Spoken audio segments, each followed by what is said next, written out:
It was revealed today that Coco Gauff made some major coaching changes just days ahead of this year's US Open. ESPN reported that Matt Daly, who Coco brought on after last year's US Open, Coco Gauff just dropped her coach right before the US Open, and the tennis world is losing its collective mind.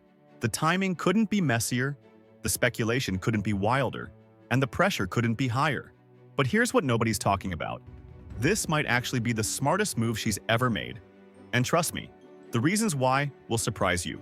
Before we get into this drama, drop a comment and tell me, was Coco crazy for making this move? Or is she playing chess while everyone else is playing checkers? Let me know what you think. she's still working with her longtime coach Jean-Christophe Farrell, but she's bringing in a biomechanical coach, Gavin MacMillan. MacMillan is most known for helping Arina Sabalenka with her service struggles, as the world number one infamously struggled with a high double fault count in 2022. And we know Coco isn't quite confident right now with her serve, hitting upwards of 23 double faults in recent matches. So Coco Gauff, at 19 years old, decided to blow up her entire coaching situation right before one of the biggest tournaments of the year.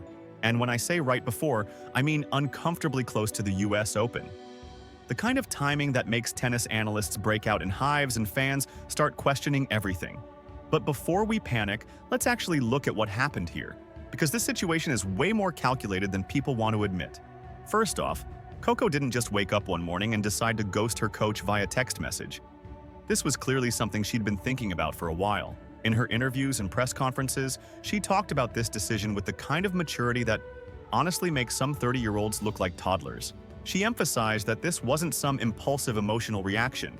It was strategic, thought out, and ultimately about her growth as a player. But of course, nobody wants to hear that boring explanation when they can speculate about drama instead. I am surprised that the decision to split with Daly came so soon before the US Open. I thought that she'd wait until after, like she did with Brad Gilbert last year. But to me, this shows Coco's dedication and hunger to win this tournament. She's not satisfied with a fourth round, quarterfinal, or semifinal exit, and I respect it. And Coco and Gavin were working on her serve outside in the rain, which again shows how hungry she is to win this third slam here.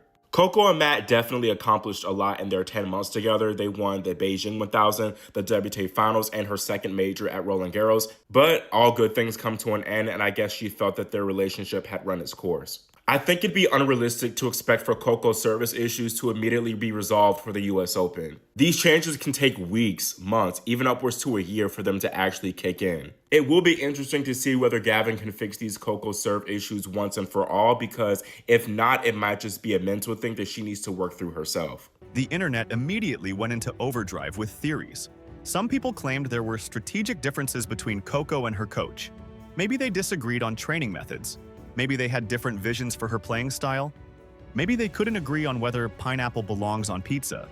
Others suggested personal dynamics were at play, because apparently we can't just accept that professional relationships sometimes run their course without turning it into a reality TV plotline. But here's the thing that's getting lost in all the gossip. Coco has already accomplished more by 19 than most players achieve in their entire careers. She became a global sensation at 15 when she made that insane Wimbledon run. She won the Cincinnati Open, became a US Open semifinalist, and consistently performs at a level that makes veteran players nervous. This isn't some struggling athlete desperately trying to figure things out. This is someone who knows exactly what she wants and isn't afraid to make bold moves to get there. The timing, though. Oh man, the timing is what's really got everyone's underwear in a twist. Dropping your coach right before a Grand Slam is like breaking up with someone right before their birthday. Technically, you can do it, but the optics are questionable. Tennis analysts are running around like their hair's on fire, talking about how crucial coaching relationships are during major tournaments. And yeah, they're not wrong.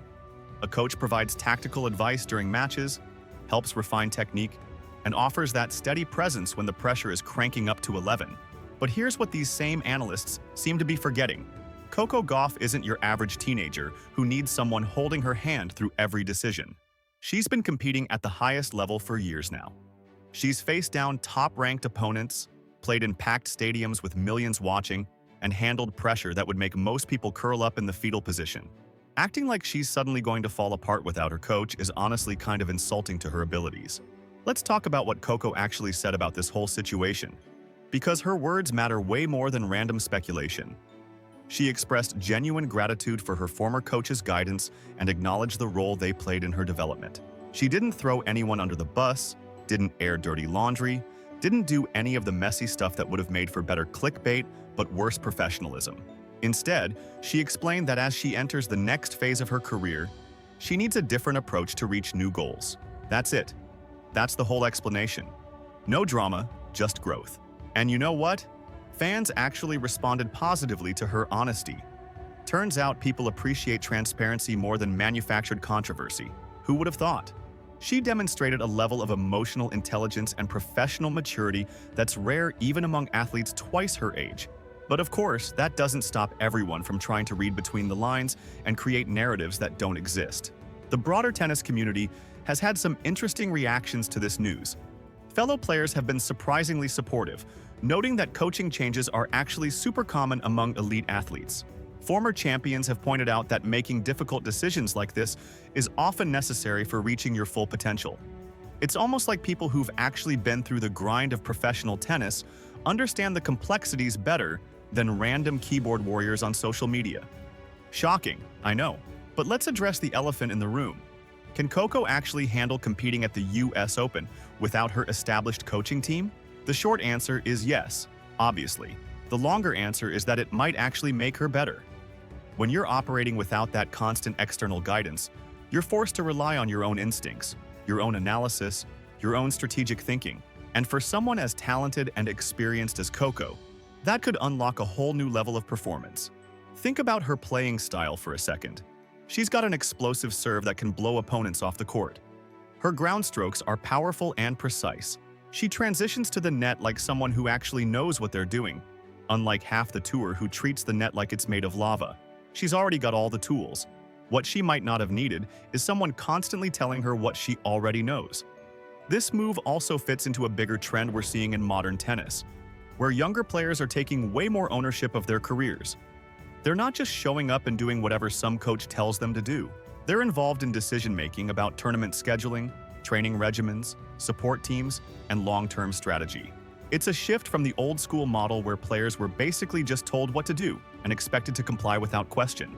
Coco's decision exemplifies this new era of player autonomy.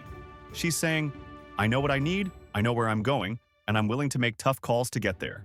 That takes guts, especially when you know the entire tennis world is going to have opinions about it. But that's also what separates good players from great ones. The willingness to trust yourself even when it's uncomfortable. Now, let's be real about the US Open pressure cooker situation. This tournament is massive. Huge for rankings, huge for media attention, huge for legacy. Competing without her established coach absolutely adds an extra layer of complexity. But here's the thing about Coco Gauff. Pressure seems to bring out the best in her. She doesn't shrink in big moments. She rises. That mental fortitude is arguably her greatest weapon, even more than her physical skills. The speculation about how this will affect her performance has been endless. Will she struggle with strategy? Will she miss having that voice in her ear during changeovers? Will she make tactical mistakes that a coach would have corrected? All valid questions, but they're also based on the assumption that she can't figure things out on her own. And that assumption doesn't hold up when you actually look at her track record. Some analysts think this transition period could actually lead to moments of brilliance. Without predetermined game plans, Coco might experiment more, take calculated risks, follow her instincts in ways she wouldn't have with a coach directing traffic. There's something to be said for that kind of freedom, especially for a player who's already proven she can handle high-pressure situations. The strategic implications are fascinating too. Is she planning to bring in a new coach eventually, or is this a longer-term move toward more independence? Will she lean more heavily on other members of her support team, fitness trainers, sports psychologists, mentors? The fact that she's thinking holistically about her career management shows a sophistication that goes way beyond just hitting tennis balls really well. And let's not forget, coaching changes are completely normal in tennis. Top players adjust their teams all the time to align with evolving goals, overcome plateaus, or respond to changing circumstances. Sometimes you outgrow a coaching relationship. Sometimes the dynamic just stops working.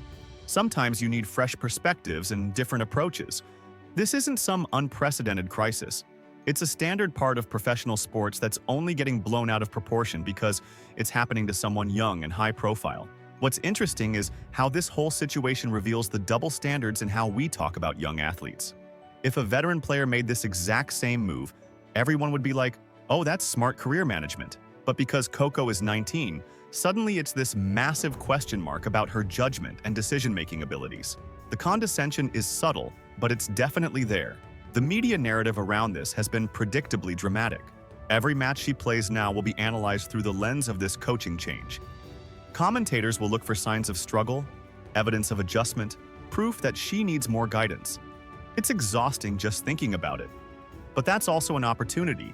If Coco performs well, it validates her decision in the most definitive way possible. Actions speak louder than words, and wins speak louder than everything. From a mental game perspective, this could actually be liberating. Sometimes having a coach means having someone who second-guesses your instincts or pushes approaches that don't feel natural. Operating independently means trusting yourself completely, which can create a kind of confidence that's hard to replicate otherwise. For someone like Coco, who already has strong self-belief, this might be exactly what she needs to level up. The financial and business side of this decision is probably more complex than we realize too. Coaching relationships involve contracts, payment structures, and professional obligations that the public never sees. Maybe there were practical reasons for this split that have nothing to do with tennis strategy. Maybe it was actually a mutual decision that both parties agreed made sense. We'll probably never know the full story, and that's fine. It's not really our business anyway. What matters is how Coco moves forward from here. The US Open will be a major test, not just of her tennis skills, but of her ability to adapt, stay focused, and execute under circumstances that are less than ideal. If she thrives, it becomes one of the great comeback stories of the year. If she struggles, critics will say, "I told you so," because that's what critics do. Either way, she's making her own path, and that's worth respecting. The younger generation of tennis fans seems to get this more than the old guard. They understand that athletes are complex people making complex decisions for complex reasons. They're less interested in manufactured drama and more interested in watching talented people do incredible things. Coco's transparency about her career choices resonates with that demographic in ways that traditional sports media doesn't quite grasp yet. One thing this whole situation highlights is how much scrutiny female athletes face compared to their male counterparts. Can you imagine if a 19-year-old male player dropped his coach before a Grand Slam? The narrative would probably be about his bold independence and fearless decision-making. But when a young woman does it, suddenly there are all these questions about whether she can handle it, whether she's being too emotional, whether she's making a mistake. The sexism is subtle, but it's absolutely there. Coco's handling of this situation, calm, professional, thoughtful, should be the story. Not the speculation, not the drama, not the hot takes from people who've never competed at that level. She identified what she needed for her career, made a tough decision, communicated it respectfully, and is moving forward with confidence. That's literally what mature professional behavior looks like. The countdown to the US Open is now loaded with extra tension because of this narrative. Every practice session, every quote, every social media post will be dissected for clues about her mental state and readiness. It's a lot of pressure, but it's also nothing new for someone who's been in the spotlight since she was 15. If anyone can handle this circus, it's Coco Gauff. So what's your take? Is Coco about to prove everyone wrong? Or did she make a massive miscalculation? Drop your predictions in the comments below.